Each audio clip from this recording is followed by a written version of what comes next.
everybody, this is Eno and welcome to the Dynamic Prepper. We're going to do another bug out bag video today. Today's topic, top 10 things you forgot to put in your bug out bag. Now, I'm not saying you forgot all 10 of these things, but when I see people's bug out bag loadouts, I tend to see common items that are routinely forgotten in bug out bags. So I put together a list of 10 things that I think are the most often forgotten things to put in people's bug out bags. If you're new to making a bug out bag, this is a great way to make sure you're hitting all your bases. If you're a bug out bag veteran, this is a great time to just make sure you got everything in review and you're hitting all the bases you need to hit too. It's never too late to improve your system. Be dynamic, always changing, always adapting. So without further ado, let's get in to this topic, the top 10 things you forgot to put in your bug out bag. Oh wait, before we get started, let me say I know in advance that the number one question I'm going to get is about the bags. What bag is that? What bag is that? Where can I get that bag? What bag is that? So your patience will be rewarded. Wait till the end of the video and I will go through each one of these bags, what it is and where you can get it from. But for right now, let's get into our topic. The number one thing that people forget to put in their bug out bag. I've talked about it before. I'll talk about it again. Stomach medication. Anti-diarrhea pills and laxatives. It is important to have medication for your stomach in a bug out bag. Everybody has a first aid kit. And maybe even threw a few, anti-diarrhea pills in there. Or some Pepto-Bismol or whatever. But routinely I find that people don't put enough emphasis on stomach medication in their bug out bags. Just the stress of a bug out situation alone can cause you digestive issues, let alone the unfortunate scenario that you might get sick or consume contaminated food or water. You might get diarrhea, constipation. These can be life-threatening conditions if left untreated. Also, if you're traveling with a group like a family, you might have a couple people go down with the same thing at once, either an illness or contaminated food or water. You might be treating multiple people at once. You need to have anti-diarrhea medications and laxatives in quantity in your bug out bags. I talked about it before in the top 10 bug out bag mistakes.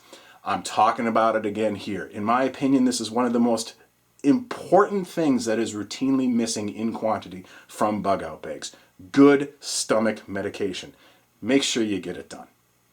Number 2, dental first aid kit. Just recently, when we had our whole family over for the Easter holiday, a member of our family had a dental emergency. A filling fell out, and luckily we had a dental first aid kit on hand that we could apply a temporary filling to last him until he could get into the dentist on Monday. But even in a bug out situation, that becomes even more important. You want to make sure you're keeping up on your dental health. That's part of being prepared. Make sure you're getting in for your routine exams. Make sure you're taking care of any dental issues before they become problems. If you're the kind of guy that hasn't been to a dentist in like 15 years, you really want to rethink that strategy. But even if you're keeping up on your dental health, in a bug out situation, you could have a dental emergency. Lose a crown, lose a filling or something like that. You need to have something in your first aid kit to be able to deal with those things, to be able to keep you moving, to be able to keep you eating well, and God forbid you stave off infection or something like that. Even if it's just to get you someplace where you can get professional care, you want to make sure that you have a dental first aid kit. And a lot of people overlook that in a bug out bag. I think it's an important addition to any bug out bag. They're not that big, they're not that expensive, and man, it's a lifesaver if you ever need one. Number 3, an N95 dust mask. There's, I guess, some people that will say, well, I'm just going to use a bandana if there's dust in the air or smoke or whatever. I can use a bandana. Yeah, I guess you're right, you could. But I think it's a really important thing to have an N95 dust mask in your bug out bag. They're inexpensive, they're lightweight, they're easy to get. And you want to make sure that the air you're breathing is good air and you're not getting particulate matter in your lungs. It's going to keep you moving. It's going to prevent you from getting sick. You don't want to run it, especially if you're in an urban bug out situation. This is something you want to make sure you have. There's a lot of different situations that you might need to have a mask like that with you, and you want to make sure that you have them available. Keep a couple of them, one for yourself. If you need to reuse it, that's okay, but you have a couple extras in case you need more long-term usage, or you need to borrow them out to other people. That's fine too, but you want to make sure you got them, and you'd be surprised at how many people forget. Number 4, CA glue, known by the common brand names of Crazy Glue or Super Glue. It's one of those things that just has 1,000 uses. There's so many things that you can do with CA glue. And I also kind of lump in liquid bandages with this, because really it's the same thing. It's just kind of a diluted version of CA glue. But you can use them to cover cuts and small abrasions in some of those areas that it's hard to get a Band-Aid in, or hard to get a Band-Aid to stick. It can keep cuts from becoming infected, and you can fix a lot of different things with CA glue. I'm not going to go into all the different things that you can do with it, but it's definitely something you want to have in your bug out bag. It's inexpensive, it's really lightweight, it's a great addition to a bug out bag, and it's something that you should be carrying with you. If you want to carry liquid bandages like the little pen applicators, in addition to that, that's a really good idea too. I think that is oftentimes an overlooked aspect of first aid too. Liquid bandage goes a long way to keeping those small cuts and abrasions, especially on your hands, from becoming serious situations. So super glue and liquid bandage is definitely a good thing to have with you on a bug out bag. Number 5. This, in my opinion, is really important. It's not necessarily something you might not need or might need all the time, but it's definitely something you want to have with you, especially if you have a family. And that is pictures of your family and your friends, if applicable. Okay? So if you have a family, you want to have pictures of your family. You want to have pictures of your wife, of your husband, of your kids. God forbid you become separated from your family, you can use them to help you find your family members. Have you seen this person? You can show people that photograph. Also, have a picture of all of you together, like a family photo. In a bug out situation, in a situation where society might not be functioning properly, it might be the only way that you can prove relation to somebody. Yes, that's my child. How can you prove that? A picture of all of you together is a quick and easy way that you can identify that, yes, this is my child, especially if you've become separated from them. You want to make sure that you have pictures of your family and your friends with you in your bug out bag. I keep them in my document envelope that I keep in my information packet that I keep in my bug out bag. So, number 6, zip ties. Again, this sounds like a no-brainer, but you're surprised at how many people don't put zip ties in their bug out bags. These things, again, are one of these items that just have a bunch of different uses. Lots of different sizes in a variety of different thicknesses and things like that. There's lots of different types of zip ties out there. You can use them anywhere from the small ones all the way up to the large ones, which you can use actually as restraints. You can repair buckles with them. There's just a lot of different uses that you can have for zip ties in a bug out situation. You can lash things to the outside of your bag. There's just a ton of different things you can do with zip ties. It's a good idea to have a few different sizes in your bug out bag that you can use if you need them. Again, lots of different uses for zip ties. You'd be surprised how many people don't have them. And make sure you get like some kind of really big ones too. Just a couple of them. You might not need them, but if you do, you'll be glad you have them. All right. Number 7, protein. Now, I have an issue with food in general in most people's bug out bags. I think people sometimes half-ass the whole food thing. I think one of the most common mistakes in bug out bags is that people don't put enough food in their bug out bags, or sometimes they don't put the right kind of food in their bug out bags. But one of the common things that I see is people will put like candy bars and maybe some energy bars and things like that in their bug out bags, but they're not really putting enough carbohydrates and especially enough protein. In a bug out situation, protein is going to become kind of a big deal for you. You're going to need to replenish those muscles, and it's going to be hard work. You're going to be walking, you're going to be climbing, you're going to be doing a lot of different things, especially in a wilderness bug out situation. You're going to need protein. You don't always know, especially if you're going for a little bit more of a longer term situation, that next protein source is going to be right around the corner, especially if you're depending on bushcraft or survival skills to get you all your food. So it's a good idea to get some protein sources and put them in your bug out bag. Whether it's beef jerky, if you don't like that, you can put in like the packets of whey protein. You can just dump them into a water bottle, shake it up, you got some protein. You don't want to overdo it with the protein, but it's a good idea to have some protein sources in your bug out bag in case you need. You want to keep your protein sources up, protein levels up. It's going to be a very demanding, rigorous situation that you're in, and you want to make sure that you're giving your body everything it needs. So make sure you got protein. Number 8. Where are we at? Number 8. Garbage bags. Again, it's kind of one of those no-duh kind of things. A lot of different uses. One of the most common uses that I use for garbage bags is I'll actually line the inside of my bug out bags with them. I do this when I camp and hike too. If you take an empty bag, put a garbage bag in it, put all your stuff inside of it, twist off the garbage bag, fold it over, close the bag, it will keep everything in the bag nice and watertight. So it's nice, if it's raining and things like that, it's a good way to keep everything inside your bag dry. But there's a lot of other purposes that you can use garbage bags for too. As shelter, you can use them to protect yourself, ground cover, all sorts of different things you can do with garbage bags. So it's a good idea to have a couple of garbage bags in your bug out bag for when you need them. Again, it's one of those items that just has so many different uses that it would be foolish not to include them in a bug out bag. Number 9, extra water storage. Well, first of all, you don't want to fill your bug out bag all the way up to the top. Keep some extra space in your bug out bag, and it's a good idea to keep some ways to store water inside your bug out bag. Whether it's a spare canteen or a spare water bottle, or some water bags that are folded up in your bug out bag that you can fill with water, store them inside your bug out bag or lash them to the outside in case you're in a situation where you need to carry more water. If you don't know exactly when your next water source is going to come, or you have to carry water for multiple people, you can expand your water storage on your bag or in your bag, and you have that with you, so you're not going to run out of water. Now, water in general, I sometimes see a lot of people that just don't approach water from the right way. First of all, I don't like using Nalgene bottles. I think they're expensive and I think they're way too heavy. I don't think you need to have that heavy of a system. For me, what Nalgene bottles bring to the table just doesn't offset the weight and cost of a Nalgene bottle. I don't use them. It's a really great way to add way too much weight to your water, to your bug out bag using Nalgene bottles. I don't mind using stainless steel bottles. I just use one because I use it as a redundant backup to being able to have a vessel to boil water in.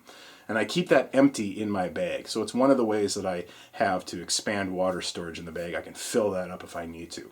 My main water storage source is just these plastic smart water bottles. So I use these. I reuse them. So you buy one from the store. They're nice, thick plastic. They last a long time. I've thru-hiked entire trail systems with these things, and they do last.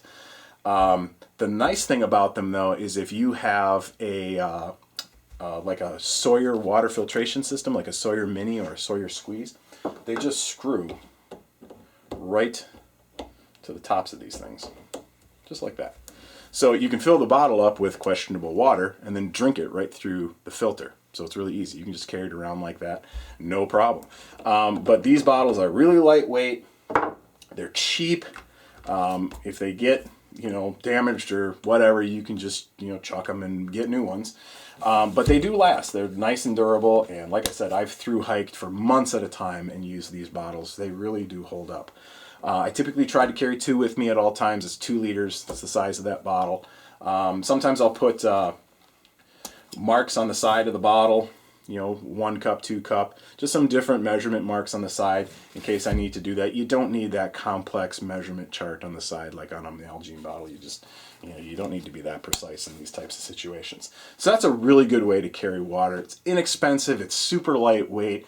It works really cool with the Sawyer filtration systems if that's what you use, and it just makes a ton of sense. So, but again, you want to have extra space in your bag, a few extra vessels or bags in your bug out bag that you can store extra water in if you need to. So extra water storage. Okay. And number 10, the last one, is a knife sharpener. Again, you'd be surprised how many people pack knives, and some people pack a lot of them in their bug out bags, but then don't have any way to touch up the sharpness of their knife. Even if you just carry one of these really inexpensive, lightweight Gerber ceramic knife sharpeners. They just cost a couple of bucks. They're super lightweight. You can throw them in your pocket. You can throw them in your bug out bag. They're really lightweight. Just to be able to touch up those knives, make sure they got a good edge on them. Especially if you're in a little bit longer term of a situation, you always want to make sure you have a knife sharpener with you just to keep those blades in good shape. So there you go. That's the top 10 things that you forgot to put in your bug out bag, or that most people forget to put in their bug out bag. I hope you found that helpful and interesting. If you have any comments, please post below. If you have any other things that you'd like to recommend that people put in their bug out bags, by all means, post it in the comments. Like the video, subscribe to the channel. I appreciate you all showing up. Thanks a lot. Don't forget this month, it's April now. This month we have the Q&A video coming up in just a few short weeks. So if you have any questions you'd like to submit, go ahead and post them on the comment section, message me through YouTube. You can message me through the Facebook page or email me directly at eno@dynamicprepper.com. All right, so I told you your patience would be rewarded. Let's go through these bags real quick, just because I know a lot of people are going to ask about them. So I thought I'd really quickly, just in a few minutes, go through each one of these bags and just let you know what they are and where you can get them in case you're interested in them and why I have them and why I like them. So the first bag I have here, this is the Eddie Bauer Cargo, and this is an old bag. They've been making this bag for a long time, and they still make it. I'll post a link to it down in the description. I don't remember the price. I think I paid $65 for this back in the day. I think they're a little bit more expensive now. But this was the first bag that I ever bought that I specifically bought as a bug out bag system. Before that, I used old, high school and college book bags and things like that. So this was the first one that I actually bought for a little bug out bag system. I retired it a long time ago, and now I actually just use it to hold my my camera gear in it. So if I go out and doing videos and things like that, all my camera gear is in here. So that's what I use it for now. It's kind of my camera go bag, if you will. But it's a nice bag. I wound up being a little bit too small for all my needs, so that's the reason why I kind of graduated from it after just a few short years. The bag I got after that is this one here. This is called the Oakley Panel. I actually have two of these. I have that one, and then I also have the same bag in multicam. And both of these are the exact same bag, just different color options. This one I use for hunting, and that's all I use it for. I carry a little bit different bag with me when I hunt. I have basic survival gear in it, plus a lot of first aid and stuff for the dogs and stuff like that in this one that I use for hunting. It's not hunting season right now, so there's not a lot in this bag, but I do use this one for hunting too. So the reason why this bag has gotten kind of famous is because this is the bag that Denzel Washington used in Book of Eli. This is the bag. In fact, it's exactly this model and color of bag. The Oakley Panel Pack in gray is the one that he uses in the video. That's not why I got this bag, but interesting to know. They were very popular when they first came out. They since got discontinued. They were off the market for about a year or two, and then kind of by popular demand, they started making them again, but they specifically geared them for the tactical market. They re-released them a couple years later, only in black and desert tan, or khaki, I guess, and only sold them primarily through tactical survival markets. That's kind of what they were gearing it for. That subsequently became discontinued, and now this bag is no longer made by Oakley, but there still are a few online stores out there and stuff like that you can buy them from, and you can find them every once in a while on eBay and stuff like that too. So they are still available. It's a little expensive of a bag, but it's super durable. It will hold up. It's a really nice bag. It's a top-loading bag if you're into that. I thought it was a great size for kind of that daily, bug out bag, that bag to carry with you every day with all your basic survival gear and everything in it. And I really like this bag. I used this bag for a long time, almost 10 years I carried this bag. About a year ago I got this one, which is the Kelty Map 3500. I'll post a link to that. These are extremely popular bags, almost to the point where they sometimes are a little hard to get. They started doing a new run of them about a year and a half ago. I picked one up. Didn't use it right away as my main bug out bag, but in fall I switched over to it because it's a little bit bigger than the Oakley Panel. And during the winter I carry some extra clothing and things like that in my bag. So went to the little bit larger bag, the Kelty Map 3500, and I think I'm going to stick with it. I really liked it over the winter. It's a really nice bag, and even though I'm going to be taking out some of that winter gear that I have in there right now, I definitely appreciate this bag. It's super comfortable. It's a really nice bag.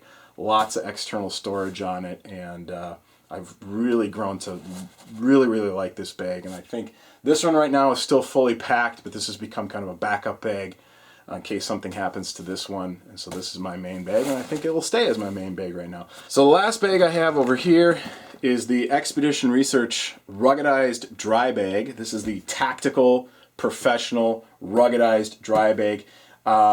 If you need a dry bag as a bug out bag or a part of a bug out system, this is the one to go with. Not everybody does, and if you don't value something like this. But if your bug out or survival system has a nautical theme to it, which some people do, you might live on an island or something, Hawaii or whatever, you might need to have a dry bag as your main bug out bag to ensure that your stuff stays nice and dry. And the Expedition Research ruggedized tactical dry bag is the bag to go with. They come in a lot of different sizes, all the way up to 35 liter. This one's the 25 liter bag. It is the toughest, most durable dry bag on the market. I will be doing some more reviews of this guy a little later on. We're taking it up to the Boundary Waters on a 2-week trip in a couple of weeks, well, actually a little over a month. So look for it on that. We're going to be doing some reviews of this later on. But if you head on to Amazon, I'll post a link below. These are on sale right now. Less than 20 bucks for this bag. It's a steal. If you're in the market for a dry bag, this is the one to get. Bomb-proof. Really nice. Totally waterproof. So those are the different bags we have out here.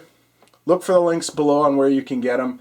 And if you're interested in them, ask any questions about them if you have them. And I hope you enjoyed the video. Take it easy.